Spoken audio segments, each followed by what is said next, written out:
লটকন এক প্রকার দেশীয় ও অপ্রচলিত ফল, যা অত্যন্ত পুষ্টি ও ঔষধি গুণে ভরপুর। এটি ফল হিসেবেই ব্যাপকভাবে ব্যবহার হয়।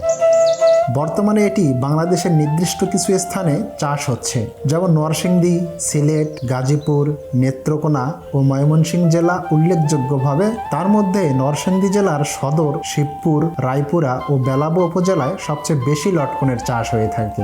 নরসিংদীর লটকন স্বাদ অত্যন্ত বেশি এবং সারা দেশব্যাপী এর ব্যাপক চাহিদা রয়েছে।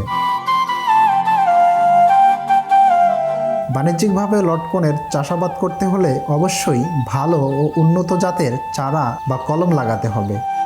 বাড়ি লটকন এক সবচেয়ে ভালো জাতের লটকন এবং এ জাতটি সারা দেশে চাষ উপযোগী। এছাড়াও আছে বাউ লটকন এক। লটকনের চারা সংগ্রহ করে বৈশাখ থেকে জ্যৈষ্ঠ মাসে রোপণ করা উত্তম, তবে বর্ষার শেষের দিকে অর্থাৎ ভাদ্র থেকে আশ্বিন মাসেও চারা লাগানো যাবে। লটকন স্যাঁতস্যাঁতে ও আংশিক ছায়াযুক্ত পরিবেশে, যেমন আম বা কাঁঠালের মতো বড় গাছের নিচে ভালো জন্মে, কিন্তু জলাবদ্ধতা সহ্য করতে পারে না, তাই উঁচু জমি নির্বাচন করতে হবে। 8 থেকে 10 দিন পানি জমে থাকলে গাছ মরে যেতে পারে। এজন্য পানি দাঁড়ায় না অথচ বৃষ্টিপাত বেশি হয় এমন এলাকায় বা বেলে দোআঁশ মাটি লটকন চাষের জন্য বেশি উপযোগী।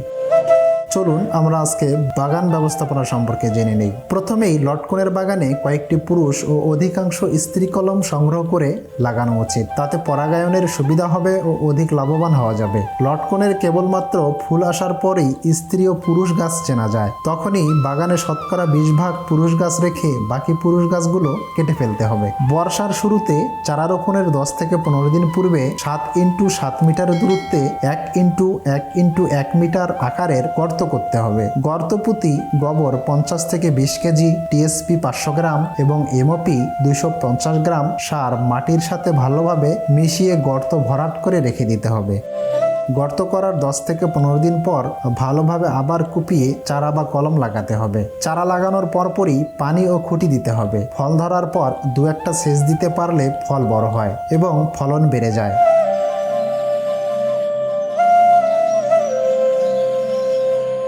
একটি থোকায় বেশি ফল থাকলে পাতলা করে দিতে হবে। ফল আহরণের পর গাছের মরা, রোগাক্রান্ত ও কীটক্রান্ত ডাল ছাঁটাই করে দিতে হবে। উপযুক্ত সার গাছের গোড়া থেকে 1 মিটার দূরে যতটুকু জায়গায় দুপুরবেলা ছায়া পড়ে ঠিক ততটুকু জায়গা পেয়ে মাটি আলগা করে সারগুলো ছিটিয়ে ভালোভাবে মিশিয়ে দিতে হবে।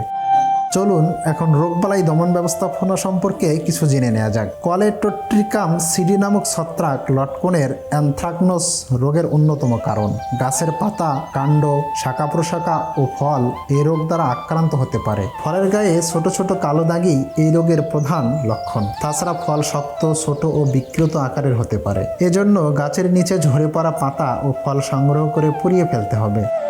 গাছে ফল ধরার পর টপসিন এম অথবা নোইন প্রতি লিটার পানিতে 2 গ্রাম অথবা টিল্ট 250 ইসি প্রতি লিটার পানিতে 5 মিলিগ্রাম হারে মিশিয়ে 15 দিন অন্তর অন্তর 2 থেকে 3 বার ভালোভাবে স্প্রে করে এ রোগ দমন করা যায়। পরাগায়নের অভাব, অধিক খরা বা শীত মৌসুমে এবং ফুল ধরার সময় মাটিতে সেচ না দেয়া, মাটিতে বোরনের অভাব, রোগ বা পোকার আক্রমণ ইত্যাদি অনেক কারণে ফল ঝরে যেতে পারে। সেজন্য এর প্রতিকারের জন্য শীত বা খরা মৌসুমে নিয়মিত সেচ প্রদান করতে হবে। ফল ছোট অবস্থায় যখন খোসা নরম থাকে তখন এই পোকা ফলের খোসা ছিদ্র করে ডিম পাড়ে। পরবর্তী সময়ে ডিম থেকে ক্রিয়া উৎপন্ন হয় এবং ফলের নরম শ্বাস খেয়ে থাকে। তাই আক্রান্ত ফল পোকাসহ মাটিতে গভীরভাবে পুঁতিয়ে ফেলতে হবে।